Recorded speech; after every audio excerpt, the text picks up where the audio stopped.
Episode 5, Gravedigger.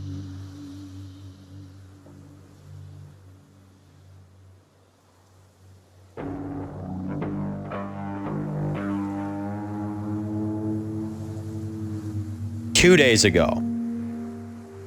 After Sydney told Emma to run for her life, she did. Now, Emma is running through the woods. She looks pretty dehydrated, and she just collapses on the ground.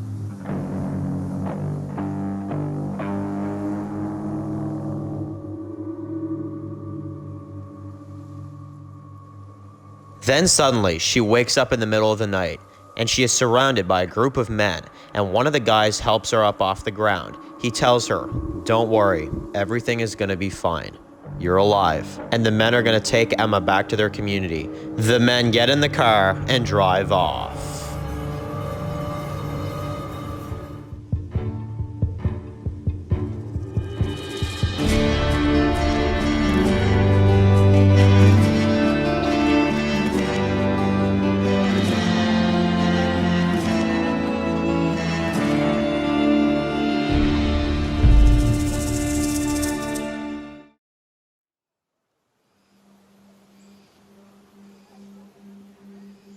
Emma wakes up and she's sitting in a chair in a garage. She can hear voices of kids playing outside of the garage door. It looks like she might be in a community of some sort.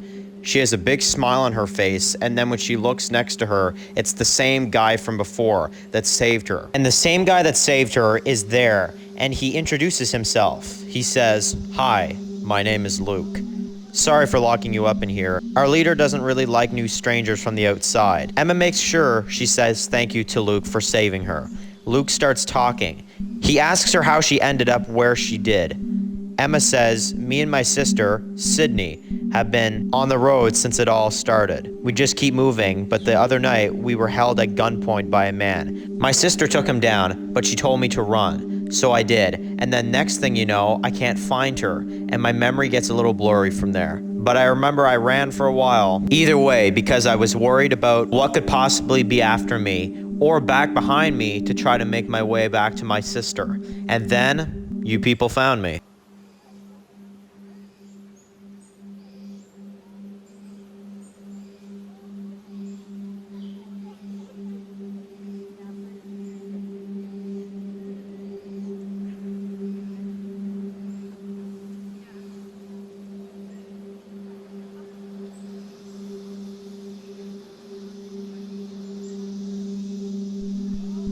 Luke tells her, "You're the first person we've ever let into our community for a long, long time. But I will talk to our leader and we will try to work something out. I can't promise you'll be able to stay, but I'm certainly going to try." And then the garage door opens and we meet the leader. Luke says, "Hey, Wesley." Wesley says, "Hey, gentlemen. I'm glad you guys have made it back all right."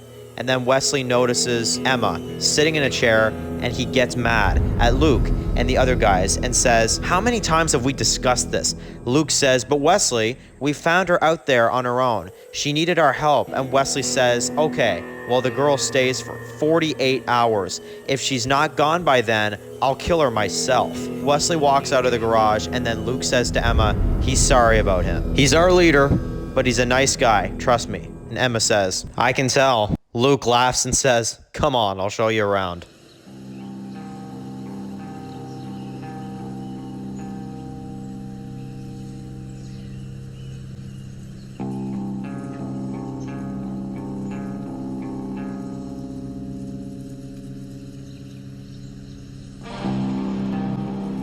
They walk outside of the garage, and Emma looks surprised when she sees a community of people, a big subdivision of people, kids driving around on their bicycles, and people walking around. Luke says, "It's a lot to take, I know.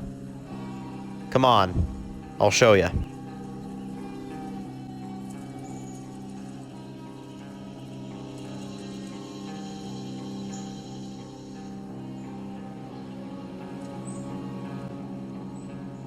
Emma asks Luke, "How long has this place been around?" "Since almost the start," he says. "We've managed to almost keep everything outside away from here." Emma asks, "Almost?" And Luke says that a few weeks ago the community was attacked by a bunch of ninja-looking people. They carried 2 swords each, and they came here one day and wanted everything we had. And of course, Wesley wanted to put up a fight, so that's what we did. And then we lost 9 good fighters as a result. Emma says she's sorry, and she goes on to ask, how many people live here? Luke tells her, it used to be more, but right now, it's 37 people.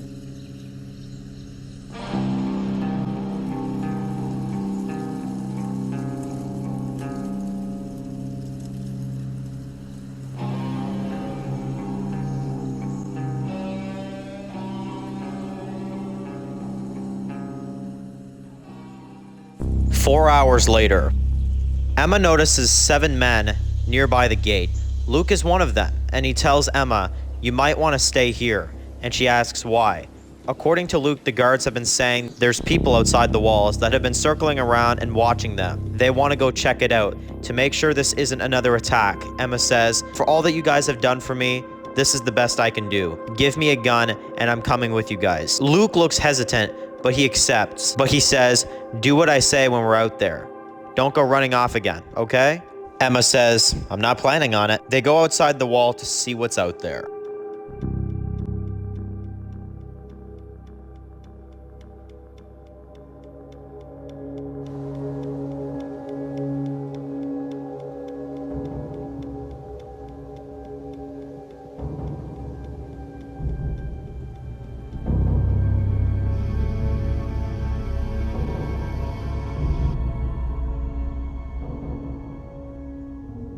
They're in the woods, and one of the guys says, I swear there's been some weird sounds out here. It just feels like something's out here. Luke says, yeah, something doesn't feel right. And then a few of the dead come up. They pull out their guns, and they kill 6 deadheads in front of them. But then, Luke sees 3 people running towards them in the woods. Luke tells the men to put their guns up, and then when they see these 3 people get closer, we see it's Lincoln, Tom, and Sydney. And Emma sees Sydney, and she looks relieved and happy.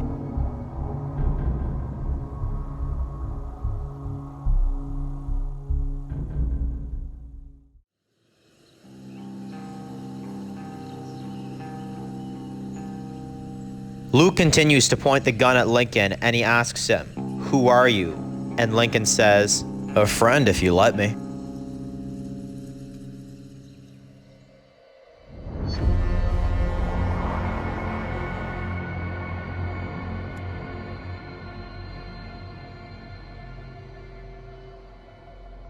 Dave is standing on a road, and he talks to Miles, who is in the driver's seat, and he tells him and a few of his men, who are out looking for Lincoln and the others, we are far away from the camp. We'll need to find a place to stay for the night, fellas.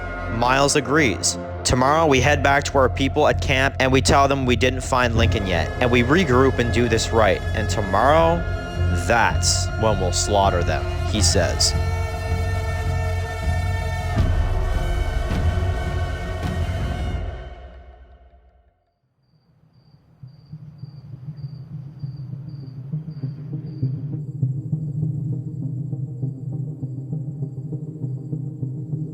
After Luke and his men lower their guns, we see Sydney hug her sister. Lincoln introduces himself to Luke, and Luke does the same. Luke says, sorry about that. We didn't realize you were Emma's people. And Lincoln says, it's fine. You can't be too careful in the apocalypse, you know. Lincoln says that they are being hunted by this guy named Dave, and that they're trying to find him. That's why when they heard the gunshots, we thought it might be him. And Luke interrupts and says, Dave? Luke tells Lincoln, Tom, and Sydney about how their home was attacked by a group of his men. They lost 9 fighters and a few injured as well. Lincoln says he's sorry. One of our friends was mutilated and murdered by him. And Luke says, looks like we both have the same problem.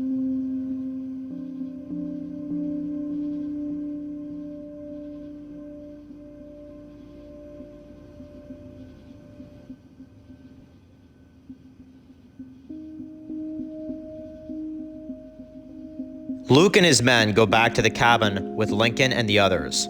Back at the cabin, Luke and his men are with them now, and they are all inside the cabin, making a plan. And Luke says, so does anyone know where his men came from? If they have a camp or something? Lincoln tells him, I would have tried his camp, but his men are everywhere. Believe me, they would stop us and probably kill us before we could even get close to finding his camp. Luke says, okay, well that's where we start. We find his camp and we move from there. Lincoln agrees.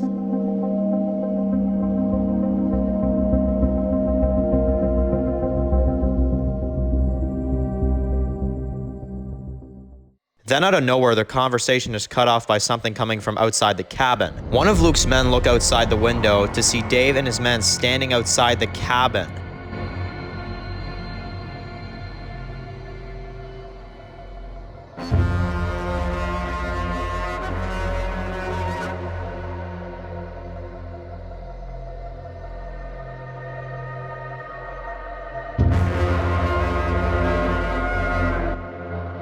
They start to panic. Tom suggests that they should stand their ground. They're gonna get caught in a minute anyway. And Lincoln says he doesn't think that Dave knows they're in there. Dave says, about the cabin, "It doesn't look half bad," he says to his men, "but we'll make it work for the night."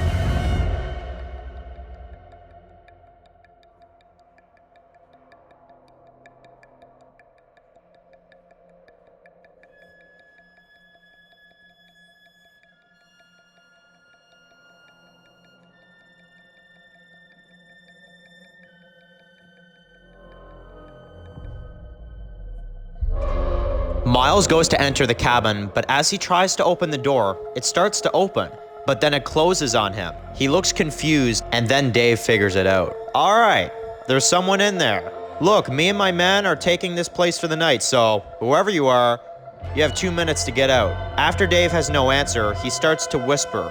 As he approaches the door, "Lincoln? Is that you in there?"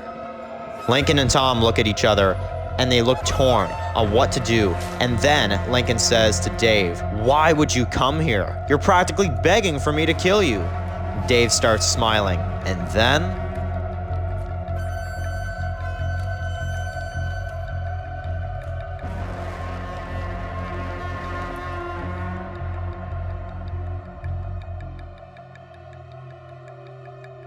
they hear the sound of a lot of deadheads coming from the woods. They were drawn by the gunfire earlier, and Miles sees a herd that's approaching the cabin, and he says, "A lot of the dead are on their way, sir." And Dave laughs and says, "Lincoln, I wanted to kill you myself, but I'm glad that I don't have to do the work." Dave and his men start walking away from the cabin, and Dave yells at Lincoln, "Die, you hypocrite, die."